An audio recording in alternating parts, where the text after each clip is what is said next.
ಹೊರಗೆ ಕೆಟ್ಟಿರ್ತಾನೆ. ಎಷ್ಟು ಚಂದ ಕೆತ್ತ ನೋಡ್ರಿ, ಎಷ್ಟು ಚಂದ ಕಾಣಕತ್ತೀವಿ ನಾವು ಏನ್ರಿ. ಮೂಗು ಎಲ್ಲಿಡ್ಬೇಕು ಅಲ್ಲೇ ಇಟ್ಟಾನ, ಕಿವಿ ಎಲ್ಲಿಡ್ಬೇಕು ಅಲ್ಲೇ ಇಟ್ಟಾನ, ಹಣಿ ಎಲ್ಲಿಡ್ಬೇಕು ಅಲ್ಲೇ ಇಟ್ಟಾನ, ಬಾಯಿ ಎಲ್ಲಿಡ್ಬೇಕು ಅಲ್ಲೇ ಇಟ್ಟಾನ. ಎಷ್ಟು ಚಂದ ಕಾಣಕತ್ತೀವಿ. ಅವ ಇಟ್ಟು ಚಂದ ಕೊಟ್ಟನಂತಂದೆ ಫೇರ್ ಆ್ಯಂಡ್ ಲವ್ಲಿ ಹಚ್ತೀವಿ. ಹಪ್ಪಿ ತಪ್ಪಿ ಮೂಗು ತಂದು ಇಲ್ಲಿ ಎಲ್ಲೇ ಮ್ಯಾಲಿಟ್ಟಿನ, ಈ ಬಾಯಿ ತಂದು ಬಗಲಾಗ ಚೀಲ ಇಟ್ಟಂಗಿಟ್ಟಿನ. ಎಲ್ಲಿಡವ್ರು ನತ್ತ ಮೂಗ್ಬಟ್ಟು ಎಲ್ಲಿಡ್ತಿದ್ರಿ ಅವ ಹಿಂಗೆ ಮೂಗ್ಬಟ್ಟು ಮಾಡ್ಕೊಂಡು ಬಂದು ಕನ್ನಡ ಭಾರಿ ಮಾಡೀನಿ ಅವ ಮೂಗುಬಟ್ಟು ಅಂತೀರಿ. ನೀನು ಮೂಗೇ ಕೊಟ್ಟಿದ್ದಿಲ್ಲ ಅಂತಂದ್ರೆ ಅಲ್ಲ, ಮನುಷ್ಯನ ಜೀವನ ಎಷ್ಟು ವಿಚಿತ್ರದಲ್ರಿ. ಇದು ಎಲ್ಲವನ್ನು ಕುಡ್ದ ಕೊಟ್ಟ. ಅದಕ್ಕಾಗಿ ಹೇಳ್ತಾನೆ, ಜಗಿ ಕೊಟ್ಟಿದ್ದೀನಿ ಭಗವಂತನ ಧ್ಯಾನ ಮಾಡಕ್ಕೆ, ಒಂದು ಒಳ್ಳೆ 4 ಮಾತುಗಳು ಮಾತಾಡ್ಲಕ್ಕಂದ ಮನುಷ್ಯನಿಗೆ ಒಂದು ನಾಲಿಗೆ ಅಂತಕ್ಕಂಥ ಕೊಟ್ಟಿದ್ದು ಪುಣ್ಯಾತ್ಮರೇ. ಪರಮಾತ್ಮ ಇವೆರಡು ಕೈಗಳನ್ನು ಕೊಟ್ಟಾನೆ.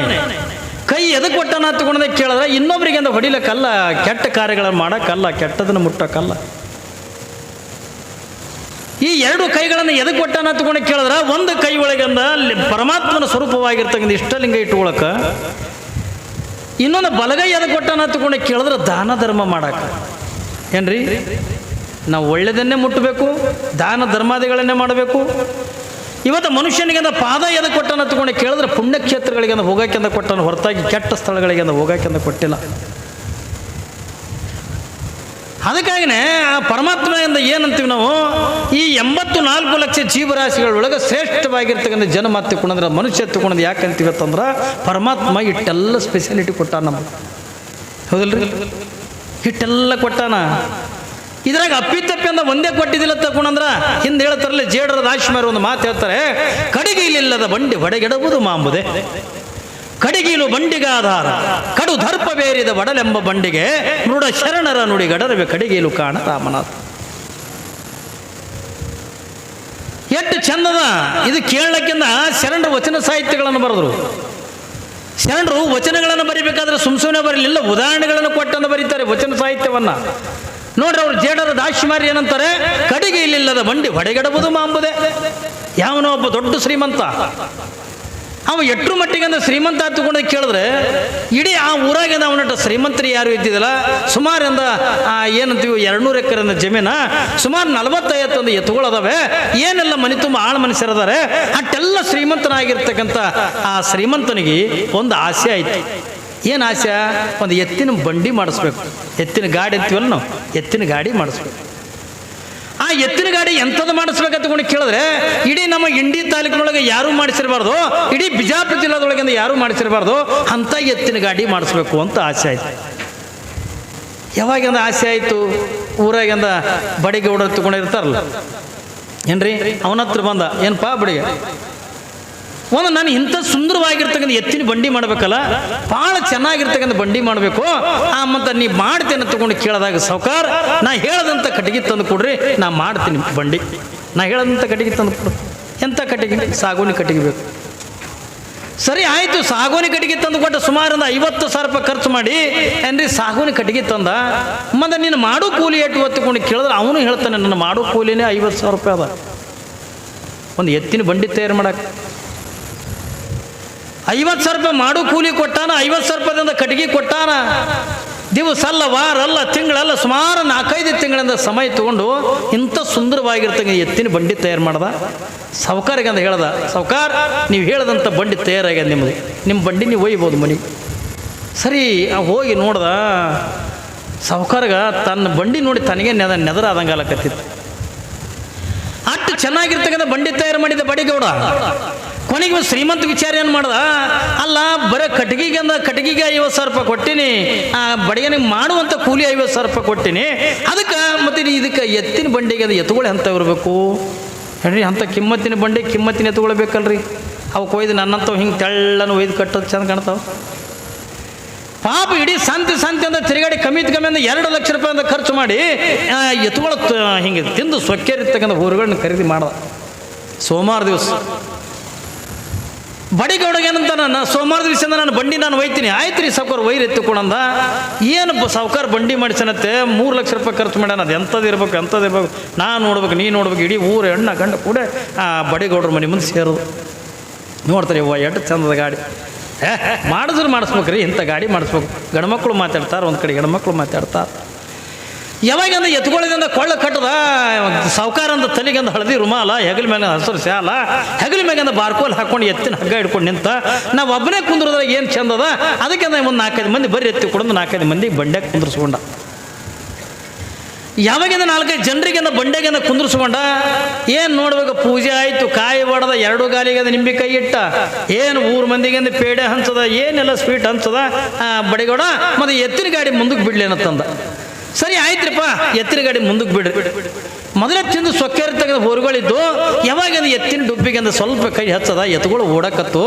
ಓಡ್ದು ಎಷ್ಟು ದೂರ, ಕಿಲೋಮೀಟ್ರ್ ಅಲ್ಲ, ಯಾವಾಗಿಂದ ಎತ್ತುಗಳಿಂದ ಓಡಾಕತ್ತವ.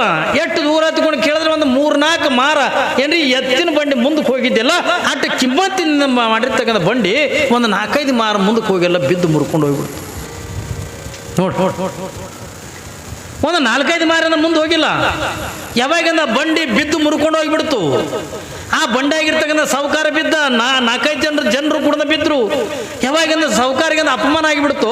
ಇಟ್ಟು ಕಿಮ್ಮತ್ತಿನ ಬಂಡಿ ಮಾಡಿಸಿ ನೀವು ಒಂದು 4-5 ಮಾರ ಮುಂದೆ ಹೋಗಿಲ್ಲ, ಆದರೂ ಕೂಡ ಬಿದ್ದು ಮುರ್ಕೊಂಡು ಹೋಯ್ತಲ್ಲ, ಏನು ತಪ್ಪಿನಿ ಎತ್ತಿಕೊಂಡೊಂದು ಪಾಪ ಸಾವುಕಾರ ಬಿದ್ದು ಎದ್ದು ಹಳ್ಳಕತ್ತ, ಕಣ್ಣೀರು ಹಾಕ್ಲಿಕ್ಕತ್ತ. ಯಾಕೆ ಬಿತ್ತು, ಏನು ತಪ್ಪು ಮಾಡೀನಿ?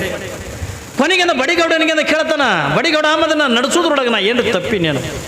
ಅವಾಗಿಂದ ಹೇಳ್ತಾರೆ, ಸಾವುಕಾರ ನೀ ಏನು ನಡೆಸೋದ್ರೊಳಗೆ ನೀವೇನು ತಪ್ಪಿಲ್ಲ, ಮತ್ತು ಮಾಡೋದ್ರೊಳಗೆ ನೀ ಏನು ತಪ್ಪಿದೇನು? ಮಾಡೋದ್ರೊಳಗೆ ನಾನು ಕೂಡ ಏನೂ ತಪ್ಪಿಲ್ಲ. ಹಾಗಾದ್ರೆ ಬಂಡಿ ಯಾಕೆ ಬಿದ್ದು ಮುರ್ಕೊಂಡು ಹೋಯ್ತು? ಎಲ್ಲ ಹಿಂಗೆ ಚರ್ಚೆ ಮಾಡ್ತಾ ಕಣ್ಣೀರು ಹಾಕುವಾಗ ಅಲ್ಲೇ ಒಂದು 15 ವರ್ಷದ ಹುಡುಗ ನಿಂತಿತ್ತು. ಸಾವುಕಾರ ಬುದ್ಧಿ ಎಲ್ಲಿಟ್ಟಿದೆ ಅಂತ. ಒಂದು 15 ವರ್ಷದಿಂದ ಹುಡುಗ ಅಂತಂದ್ರೆ ಸಾವುಕಾರ ಬುದ್ಧಿಗೆ ಎಲ್ಲಿಟ್ಟಿದಿ? ಯಾವಾಗಿಂದ ಸಾವುಕಾರಕ್ಕೆ ಸಿಟ್ಟು ಬಂತು. ಯಾಕೆ ಮಗನ ನನಗೆ ಹಿಂಗೆ ಅಂತಿದೆ ಎತ್ತುಕೊಂಡಂದಾಗ, ಅಲ್ಲ 50,000 ರೂಪಾಯಿ ಕಟ್ಟಿಗೆ ತಂದು ಕೊಟ್ಟಿದಿ, 50,000 ರೂಪಾಯಿ ಬಡಿಗನಿಗೆ ಮಾಡುವಂಥ ಕೂಲಿ ಕೊಟ್ಟಿದಿ, 2 ಲಕ್ಷ ರೂಪಾಯಿ ಕೊಟ್ಟಂದು ಎತ್ತುಗಳ ತಂದಿದ್ದು ಖರೆ, ನೀನು 3 ಲಕ್ಷ ರೂಪಾಯಿ ಖರ್ಚು ಮಾಡಿದಿ ನಿಜ. ಆದ್ರೆ ನಿನ್ನ ಗಾಡಿ ಯಾಕೆ ಬಿದ್ದು ಮುರ್ಕೊಂಡು ಹೋಯ್ತು ಅಂತಂದ್ರೆ ಬರೀ ಒಂದು 20 ರೂಪಾಯಿ ಕೊಟ್ಟರೆ 2 ಕೀಲು ಕೊಡ್ತಾರೆ. ಹೌದಲ್ರಿ? ಬರೀ 20 ರೂಪಾಯಿ ಕೊಟ್ಟರೆ 2 ಕೀಲುಗಳು ಕೊಡ್ತಾರೆ. ಆ 2 ಕೀಲುಗಳು ಹಾಕ್ಲಾರ್ದಕ್ಕ ಒಂದು ಸಾಮಾನ್ಯ ಬಡಿಗೆ ತಯಾರು ಮಾಡಿರ್ತಕ್ಕಂಥ ಎತ್ತಿನ ಬಂಡಿ ಆ ಒಂದು 4-5 ಮಾರಿನ ಮುಂದಕ್ಕೆ ಹೋಗಿಲ್ಲ, ಅದು ಬಿದ್ದು ಅದನ್ನು ಮುರ್ಕೊಂಡು ಹೋಗಿಬಿಡ್ತು ಪುಣ್ಯಾತ್ಮರೇ. ಆದ್ರೆ ಇನ್ನೊಂದು ಎತ್ತಿನ ಬಂಡಿ ಅದಿಲ್ಲಿ, ಇಲ್ಲೊಂದು ಗಾಡಿ ಅದ. ಇದು ಸಾಮಾನ್ಯನಾಗಿರ್ತಕ್ಕಂಥ ಬಡಿಗೆ ತಯಾರು ಮಾಡಿರ್ತಕ್ಕಂಥ ಗಾಡಿ ಅಲ್ಲ. ಈ ಗಾಡಿನ ಯಾರು ತಯಾರು ಮಾಡಿರ ತಗೊಂಡು ಕೇಳಿದ್ರೆ ಪರಮಾತ್ಮ ಅನ್ನತಕ್ಕಂಥ ಬಡಿಗೆ ತಯಾರು ಮಾಡ್ಯಾನೆ. ಯಾವ ಗಾಡಿ ಅದು? ಮನುಷ್ಯನ ಶರೀರ, ಮನುಷ್ಯನ ಜೀವನ ಅಂತಕ್ಕಂಥ ಎತ್ತಿನ ಬಂಡಿ ಇದನ್ನು ಯಾರು ತಯಾರು ಮಾಡ್ಯಾರ ತಗೊಂಡು ಕೇಳಿದ್ರೆ ಭಗವಂತ ತಯಾರು ಮಾಡ್ಯಾರ. ನೋಡ್ರಿ ಎಷ್ಟು ಚಂದ ಕೆತ್ಯಾನ ಏನ್ರಿ, ಎಷ್ಟು ಸುಂದರವಾಗಿ ಅಂದ ಕೆತ್ಯಾನ ನೋಡ್ರಿ. ಇಡೀ ನಾದ ಊರಾಗಂದ ಕಮ್ಮಿ ಏನು ಒಂದು 10,000 ಜನ ಇದ್ದಿರ್ಬೇಕು. ಒಬ್ಬರು ಮಾರಿದ್ದಂಗೆ ಒಬ್ರದಿಲ್ಲ. ನೋಡಕ್ಕೆ ತೇಟ್ ಹಂಗೆ ಅನ್ರಿ ಅಂದ್ರೆ ಅವ ಅಲ್ಲ, ಏನೋ ಒಂದು ಪರ ಕೆಟ್ಟಿರ್ತಾನೆ. ಎಷ್ಟು ಚಂದ ಕೆತ್ತಾನ ನೋಡ್ರಿ, ಎಷ್ಟು ಚಂದ ಕಾಣಕತ್ತೀವಿ ನಾವು. ಏನ್ರಿ, ಮೂಗು ಎಲ್ಲಿಡ್ಬೇಕು ಅಲ್ಲೇ ಇಟ್ಟಾನ, ಕಿವಿ ಎಲ್ಲಿಡ್ಬೇಕು ಅಲ್ಲೇ ಇಟ್ಟಾನ, ಹಣಿ ಎಲ್ಲಿಡ್ಬೇಕು ಅಲ್ಲೇ ಇಟ್ಟಾನ, ಬಾಯಿ ಎಲ್ಲಿಡ್ಬೇಕು ಅಲ್ಲೇ ಇಟ್ಟಾನ. ಎಷ್ಟು ಚಂದ ಕಾಣಕತ್ತೀವಿ. ಅವ ಇಟ್ಟು ಚಂದ ಕೊಟ್ಟನಂತಂದೆ ಫೇರ್ ಆ್ಯಂಡ್ ಲವ್ಲಿ ಹಚ್ತೀವಿ. ತಪ್ಪಿ ಮೂಗು ತಂದು ಇಲ್ಲಿ ಎಲ್ಲೇ ಮ್ಯಾಲಿಟ್ಟಿನ, ಈ ಬಾಯಿ ತಂದು ಬಗಲಾಗ ಚೀಲ ಇಟ್ಟಂಗೆ ಇಟ್ಟಿನ. ಎಲ್ಲಿಡವ್ರು ನತ್ತ ಮೂಗ್ಬಟ್ಟು ಎಲ್ಲಿ ಇಡ್ತಿದ್ರಿ ಅವ? ಹಿಂಗೆ ಮೂಗ್ಬಟ್ಟು ಮಾಡ್ಕೊಂಡು ಬಂದು ಕನ್ನಡ ಭಾರಿ ಮಾಡೀನಿ ಅವ ಮೂಗುಬಟ್ಟು ಅಂತೀರಿ. ನೀನು ಮೂಗೇ ಕೊಟ್ಟಿದ್ದಿಲ್ಲ ಅಂತಂದ್ರೆ ಅಲ್ಲ, ಮನುಷ್ಯನ ಜೀವನ ಎಷ್ಟು ವಿಚಿತ್ರ ಅದಲ್ರಿ. ಇದು ಎಲ್ಲವನ್ನು ಕುಡ್ದ ಕೊಟ್ಟ. ಅದಕ್ಕಾಗಿ ಹೇಳ್ತಾನೆ ಜೇಡ್ರದಾಶಿವನ್ ಇನ್ನೊಂದು ವಚನ ಹೇಳ್ತಾನೆ, ಎಳೆ ನಿಮ್ಮ ದಾನ, ಬೆಳೆ ನಿಮ್ಮ ದಾನ, ಸುಳಿದು ಸೂಸುವ ಗಾಳಿ ನಿಮ್ಮ ದಾನ, ಎತ್ತು ನಿಮ್ಮ ದಾನ, ಬಿತ್ತು ನಿಮ್ಮ ದಾನ, ನಿಮ್ಮ ದಾನವನ್ನುಂಡು ಅನ್ಯರ ಹೊಗಳುವ ಕುನ್ನಿಗಳೇ ನಂಬೆ ರಾಮನಾಥ. ನೋಡಿ ಎಷ್ಟು ಚಂದ ಹೇಳ್ತಾರೆ. ಇದೆಲ್ಲ ಕೊಟ್ಟಿದ್ದು ಯಾರು ಏನ್ರಿ? ಭೂಮಿ ಕೊಟ್ಟವ ಪರಮಾತ್ಮ, ಬೆಳೆ ಕೊಟ್ಟವ ಪರಮಾತ್ಮ, ಎತ್ತು ಕೊಟ್ಟವ ಪರಮಾತ್ಮ ಏನ್ರಿ, ಗಾಳಿ ಕೊಟ್ಟವ ಪರಮಾತ್ಮ, ನೀರು ಕೊಟ್ಟವ ಪರಮಾತ್ಮ, ಅನ್ನ ಕೊಟ್ಟವ ಪರಮಾತ್ಮ. ಬರೀ ಇಟ್ಟೆಲ್ಲನೂ ಕೊಡೋದು ಬರೀ ಹೊರಗಿಂದ ಅಟ್ಟೆ ಕೊಟ್ಟಿಲ್ಲ, ಈ ಶರೀರ ಕೊಟ್ಟವನು ಕೊಡೋದ ಪರಮಾತ್ಮನ್ನೇ. ಇಟ್ಟೆಲ್ಲ ಕೊಟ್ಟಿರ್ತಕ್ಕಂಥ ಪರಮಾತ್ಮನಿಗೆ ನಾವು ಏನು ಕೊಡಬೇಕು ಏನ್ರಿ? ಇಲ್ಲದ ನಮ್ಮ ಪ್ರಶ್ನೆ. ಇಷ್ಟೆಲ್ಲ ಗಾಳಿ ಕೊಟ್ಟ, ನೀರು ಕೊಟ್ಟ, ರೂಪ ಕೊಟ್ಟ ಏನ್ರಿ, ಇಷ್ಟೆಲ್ಲ ಕೊಟ್ಟಿರ್ತಕ್ಕಂಥ ಪರಮಾತ್ಮನಿಗೆ ನಾವು ಏನರ ಕೊಡ್ಬೇಕಲ್ಲ. ಈಗ ದಾರಿ ಹಿಡ್ಕೊಂಡು ಹೊಂಟಾಗ ಕಿಸದ ಬೀಡ್ಯಾವ, ಕಡ್ಡೆ ಬಿಲ್ಲ. ಎದ್ರ ಒಬ್ಬ ಮನುಷ್ಯ ಹೊಂಟನ, ಅಣ್ಣರೇ ಒಂದಿಟ್ಟು ಕಡ್ಡಿ ಐತಿರ ಕೊಡ್ರಿ ಬೀಡಿ ಸೇವ. ಯಾರು ಬೇಡ ಅಂತಾರೆ, ತೊಗೊರೆ ಎತ್ತುಕೊಂಡೊಂದು ಪಾಪ ಕಡ್ಡೆ ಬಿ ಕೊಡ್ತಾನೆ. ಇಡೀ ಕಡ್ಡೆ ಬಿನ ಅವನಿಗೇನು ಇಲ್ಲ, ಅದ್ರಾಗಿಂದ ಒಂದು ಕಡ್ಡಿ ತೆಗೆದು ಕೊರೆದು ಅದು ಬೀಡಿ ಹತ್ಕೊಂಡು ಮತ್ತು ಅವನು ಕಡ್ಡಿ ಪಟ್ಟೆ ಅಂದ್ರೆ ಅವನಿಗೆ ಕೊಟ್ಟು ಹಂಗೆ ಕೊಡಂಗಿಲ್ಲ. ಥ್ಯಾಂಕ್ಸ್ ರೀ, ಭಾರಿ ಚಟ ಆಗಿತ್ತು ನನಗೆ ಸೇರ್ಬೇಕು. ಒಂದು ಸಾಮಾನ್ಯ ಸುಟ್ಟು ಬಿಡಿಸಿ ಅದಕ್ಕೆ ಒಂದು ಕಡ್ಡಿ ಕೊಟ್ಟವನಿಗೆ ಒಂದು ಟ್ಯಾಂಕ್ಸ್ ತಗೊಂಡಂತೀವಲ್ಲ, ಇಟ್ಟು ನೀರು ಕೊಟ್ಟ, ಗಾಳಿ ಕೊಟ್ಟ, ಅನ್ನ ಕೊಟ್ಟ, ಏನ್ರಿ ಶರೀರ ಕೊಟ್ಟ, ಇದು ಎಲ್ಲ ಏನು ಸೃಷ್ಟಿಯನ್ನು ನೋಡಕತ್ತೀವಲ್ಲ, ಇದು ಯಾವುದು ಕೂಡ ನಾವು ತಂದಿರ್ತಕ್ಕಂಥವ್ರಲ್ಲ, ನಮ್ಮಿಂದ ಏನು ತರ್ಲಕ್ಕೂ ಕೂಡ ಆಗಂಗಿಲ್ಲ. ಇದು ಎಲ್ಲನೂ ಕೂಡ ಕೊಟ್ಟಿರ್ತಕ್ಕಂಥ ಭಗವಂತ ಕೊಟ್ಟನಲ್ಲ, ಭಗವಂತನಿಗೆ ಏನು ಥ್ಯಾಂಕ್ಸ್ ಹೇಳೋದು? ನಾಲಿಗೆ ಯಾಕೆ ಕೊಟ್ಟನ ಏನ್ರಿ? ಅವನಿಗೆ ಥ್ಯಾಂಕ್ಸ್ ಏನು ಹೇಳೋದ್ರಿ? ಪರಮಾತ್ಮ ಏನು ಬೇಡ್ತಾನೆ ನಿಮ್ಮಿಂದ ಎಂದರೆ ದೇವ್ರು ಇವತ್ತು ಇಲ್ಲಿ ಬಸವಣ್ಣ ದೇವ್ರ ಗುಡಿ ಕಟ್ಟಿರಿ, ಇವತ್ತು ಒಳಗಿಂದ ಬಸವಣ್ಣ ದೇವರದನ, ನೀವು ಒಂದು ದಿವಸ ನೀವು ಇಟ್ಟು ನಾದ ಊರಾಗಿನ ಮಂದಿ ದಿನ ಬರ್ತೀರಿ, ಹಣಿ ಹೊಡಿತೀರಿ, ಒಂದು ದಿವಸ ನಿಮ್ಗೆ ಅದು ಹೋಳಿಗೆ ಕೇಳ್ಯಾನ, ಹುಗ್ಗಿ ಕೇಳ್ಯಾನ, ಏನು ರೊಕ್ಕ ಕೇಳ್ಯಾನ, ನಿಮಗೇನು ಬಂಗಾರ ಕೇಳ್ಯಾನ ಏನ್ರಿ? ಹೇಳ್ತಾನಿಲ್ಲ ಬಸವಣ್ಣ. ನಾದಪ್ರಿಯ ಶಿವನೆಂಬರು ನಾದಪ್ರಿಯನು ಶಿವನಲ್ಲ, ವೇದಪ್ರಿಯ ಶಿವನೆಂಬರು ವೇದಪ್ರಿಯನು ಶಿವನಲ್ಲ. ನಾದವ ಮಾಡಿದ ರಾವಣನಿಗೆ ಹರಿಯಾವಿಷ್ಯ ಹೋಯಿತು, ವೇದವನ್ನು ಓದಿದ ಬ್ರಹ್ಮನ ಶಿರವು ಹೋಯಿತು. ನಾದಪ್ರಿಯನೂ ಅಲ್ಲ, ವೇದಪ್ರಿಯನೂ ಅಲ್ಲ, ಭಕ್ತಿ ಪ್ರಿಯ ನಮ್ಮ ಕೂಡಲ ಸಂಗಮ ದೇವ.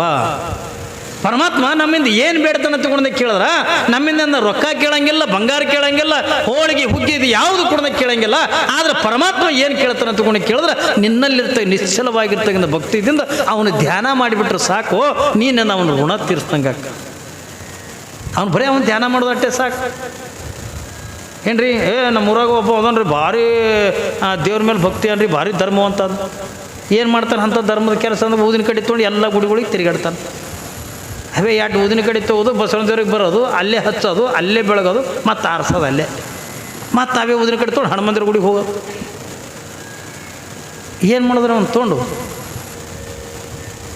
ನೀನು ಊದಿನ ಕಡ್ಡಿ ನೀವು ಕೇಳಂಗಿಲ್ಲ. ಪರಮಾತ್ಮ ನಿಮ್ಮ ಊದಿನ ಕಡ್ಡಿ ಕೇಳೇನವ? ಪರಮಾತ್ಮ ನಿನ್ನ ಊದಿನ ಕಡ್ಡಿ ಕೇಳಿಲ್ಲ, ನಿನ್ನ ದೀಪ ಕೇಳಿಲ್ಲ, ಯಾವುದು ಕೂಡ ಕೇಳಿಲ್ಲ.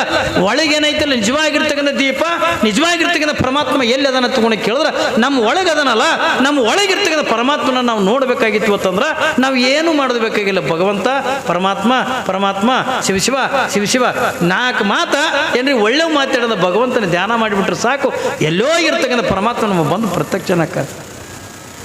ಹಾಕಲ್ಲ